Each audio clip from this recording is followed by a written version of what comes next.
Sir जी मेरे 30 number हैं सब मिला के और हमें क्या सिर्फ 3 नंबर का इंप्रूवमेंट में लिखना पड़ेगा। बहुत नंबर हमने लोगों के बढ़ते देखे हैं। क्यों? क्योंकि भैया मेन एग्जाम में मार्किंग थोड़ी सी हार्ड करी जाती है। क्यों करी जाती है? क्योंकि अगर मार्किंग हार्ड नहीं करेंगे तो इंप्रूवमेंट का फॉर्म कौन भरेगा, और इंप्रूवमेंट फॉर्म नहीं भरेगा तो यूनिवर्सिटी के पास पैसा कहां से आएगा। सर जी जो लोग पास हो गए क्या वो इंप्रूवमेंट डालें? क्या वो डाल सकते हैं? अगर डालें तो कब डालें? और बिल्कुल भी टेंशन मत लो भाई, सब पास हो जाते हैं। अगर एक में फेल हो तो रो मत, परेशान मत हो, इंप्रूवमेंट का एग्जाम हो जाएगा और अच्छे से आप पास हो जाओगे। हेलो दोस्तों, स्वागत है आपका एक नए क्लास में। कल बीएससी सेकेंड ईयर का रिजल्ट आया सर, ठीक है। अब रिजल्ट को लेके कई सारे लोगों ने हमें टैग किया, प्लस कई सारे लोग मैसेज करने लगे कि सर जी हम थोड़ा सा कंफ्यूजन में हैं कि अगर मान लिया कोई व्यक्ति पास है तब भी उसके में फेल दिखा रहा, ऐसा बताने लगे लोग, ठीक है। तो किस तरीके से क्या क्या प्रोसेस हुआ है, कौन इंप्रूवमेंट डाल सकता है, कौन नहीं डाल सकता है, किसे डालना चाहिए और क्या क्या प्रोसेस होता है, पूरा 1 to 1 इस वीडियो में बात करेंगे। इस वीडियो को देखने के बाद आपको कोई भी कंफ्यूजन नहीं रहेगी। तो चलिए एक एक करके पहले समझाते हैं। सबसे पहली दिक्कत लोगों की ये थी कि सर जी ये एक देखिए यहाँ पे एक मार्कशीट लगी हुई है और इस मार्कशीट में सर जी यहाँ पे तो 3 ही नंबर हैं सेकंड पेपर में, लेकिन फिर भी इसमें 5 लिख के आ रहा है और हमारे में यहाँ भैया 7 नंबर हैं तब भी यहाँ पे फेल लिख के आ रहा। ऐसा क्यों? तो ऐसा इसलिए है कि भैया अभी तक अब तो नया जो पैटर्न है उसमें सेमेस्टर एग्जाम हो गया है, लेकिन जब आप पेपर दे रहे हो तो यहां पे 3 पेपर थे। 3 पेपर का मतलब क्या होता था? 3 पेपर का मतलब 33, 34 का टोटल 100 नंबर का पेपर होता था, ठीक भाई। 100 नंबर में तीनों में मिला के 33 लाने होते हैं। अब वो भले ही आप एक में 00 ले आए हो, एक और में 00 ले आओ और यहां 33 ले आओ, तब भी आप पास माने जाओगे। इस बात से कोई मतलब नहीं है कि उसका एक में 00 था फिर भी वो पास क्यों हो गया। मेरे सब में 10-10 नंबर थे तब भी हम फेल हो गए, 10-10 20, लेकिन 30 ही तो हुए। तो अगर एक में ही 33 ले आए हो तब भी आप पास हो जाओगे। जैसे इनके जोड़ ले रहा, मान लिया 13 3 16, 16 और 19 कितने, 35 हो गए, देखिए है। तो जब 100 में से टोटल 33 प्लस हो गया तो यानी आप पास हो गए। अगर किसी का मान लिया यहां भले उसके 32 लिखे हुए हैं और बाकी में 00 है, हम कह रहे हैं यहां 30 लिखे हुए बाकी में एक नंबर है, तब भी तो 32 ही हुए। यानी पहले आपको यह बात समझनी पड़ेगी कि आपको किसी भी एग्जाम को क्वालिफाई करने के लिए मिनिमम 33% मार्क्स चाहिए होते हैं। इस वजह से आपको ऐसा लग रहा है कि हम पास थे तब भी फेल कर दिया, वो बेचारा फेल था उसके 3 ही नंबर है तब भी पास हो गए। तो पहले यह बात क्लियर हो गई, ठीक।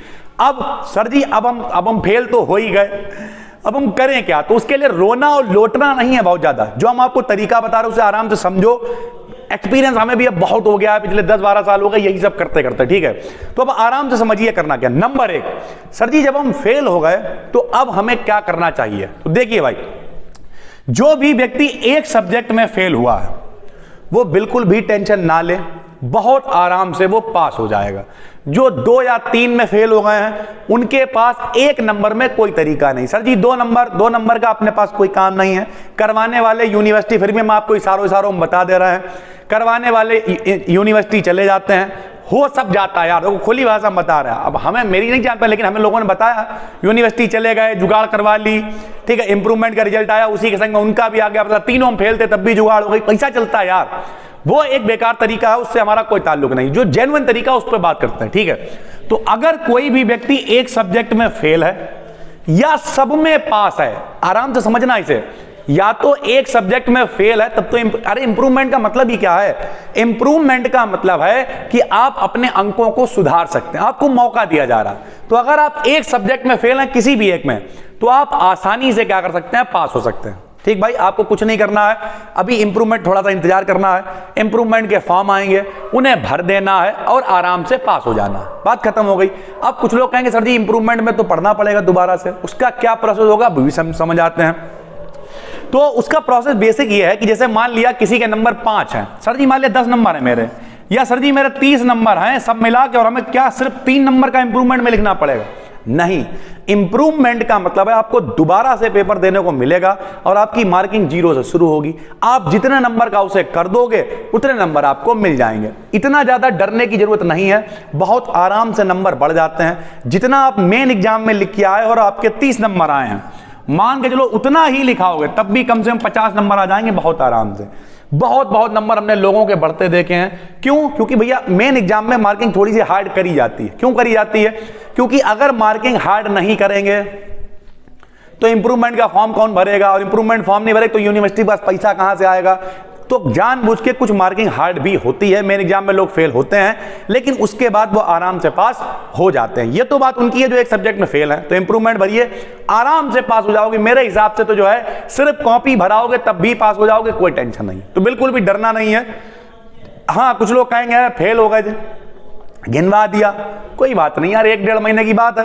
कान में हेडफोन लगा के कमरे में सो जाओ मतलब घर पे पढ़ो बैठ के, 1-1.5 महीने बाद पास हो जाना तो दिखा देना, बहुत सीधी बात है। और अभी आपके मौका खत्म थोड़ी हो गया है, 100 में 100 ला सकते हो यार, अभी भी 2 महीने मेहनत कर लो। पहले बात तो ये हो गई।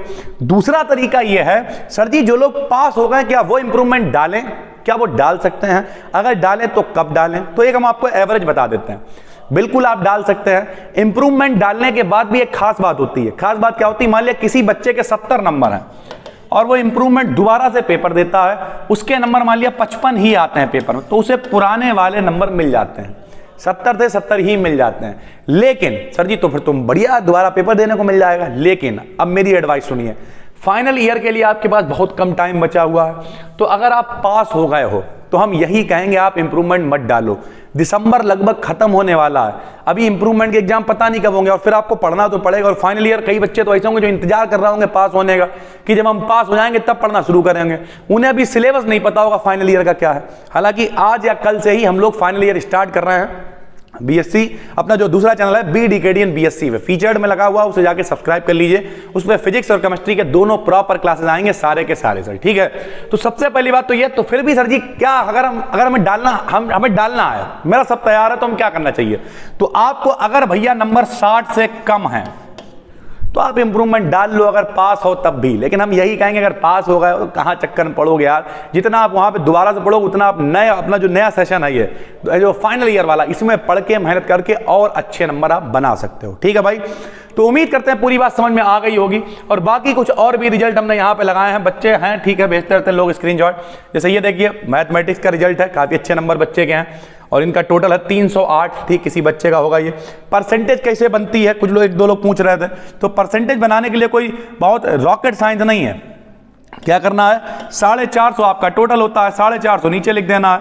मान लिया इस बिटिया के 300 या भैया के 308 नंबर हैं, 100 से इसकी गुणा कर देना, जो भी परसेंटेज निकल गया 4.5 नंबर में 1% होती है। लो यही काट दे रहे हो, 0 से 0 कट गया, 5 से काट दिया 5 दूनी 10, 5 में 45 कट गया, 9 से काट दिया 9 3 27 आ गया, यहाँ कितने बचे 3, 9 चौक 36 आ गया, ठीक है सर। तो यहां पर कितने बच गए 2 बच गए, यानी लगभग आ जाएगा 9 दूनी 18, यानी लगभग 35 दूनी 70% के करीब इस बच्चे के हैं, ठीक है। 70 से थोड़ा कम ही है, पूरे नहीं है लेकिन हाँ है, यानी 4.5 में 1% है। तो जितना आपका टोटल है उसे आप ऊपर लिख लें, 450 को आप नीचे लिख लें और 100 से गुणा कर दें, आपकी परसेंटेज निकल आएगी। बेसिक तरीका होता है, हालांकि बच्चा कंफ्यूज रहता है क्योंकि कहीं ना कहीं फर्स्ट ईयर में आप प्रमोट होकर आए थे तो आपके पास नॉलेज की कमी है, इस वजह से ये प्रॉपर हमने पूरी वीडियो बनाई है। और फिर हम यही कहेंगे बिल्कुल भी डरना नहीं है, जितना मेन एग्जाम में लिख के 25 लाए हो सिर्फ उतना ही लिखाओगे, तब भी आराम से 15 से 20 नंबर बढ़ जाएंगे और पास हो जाओगे, टेंशन ना लो। इंप्रूवमेंट में ज्यादातर लोग पास हो जाते हैं। तो अगर एक सब्जेक्ट में फेल हो गए हो तो टेंशन ना लो, सिर्फ और सिर्फ किसी कायदे के बच्चे से नोट्स या कोई चीजें लेके इंपॉर्टेंट चीजें पढ़ डालो, बस, इसके अलावा कुछ नहीं करना है। उसके अलावा फिजिक्स वगैरह के कई लेक्चर्स हमने बना के डाल रखे हैं BDKDN BSc पे, हीलियम नियॉन लेजर क्या होता है, इस तरीके कई सारी चीजें हमने बना के डाल रखी हैं, आप चाहें तो जाके देख सकते हैं। बाकी BSc फाइनल ईयर के क्लासेस अब जो है हम स्टार्ट करेंगे BDKDN BSc, जो अपना दूसरा चैनल है उस पर टेलीग्राम पे जाके सर्च कर लीजिए BDKDN BSc, उससे जुड़ जाइए। जो भी वीडियोस रिकॉर्ड होंगी, जो भी क्लासेस शुरू होंगे, वो सारे के सारे वहां पे शेयर कर दिए जाएंगे। बस दोस्तों, फिर मिलते हैं, तब तक के लिए धन्यवाद। और बिल्कुल भी टेंशन मत लो भाई, सब पास हो जाते हैं। अगर एक में फेल हो तो रो मत, परेशान मत हो, इंप्रूवमेंट का एग्जाम हो जाएगा और अच्छे से आप पास हो जाओगे। चलिए जी, थैंक यू।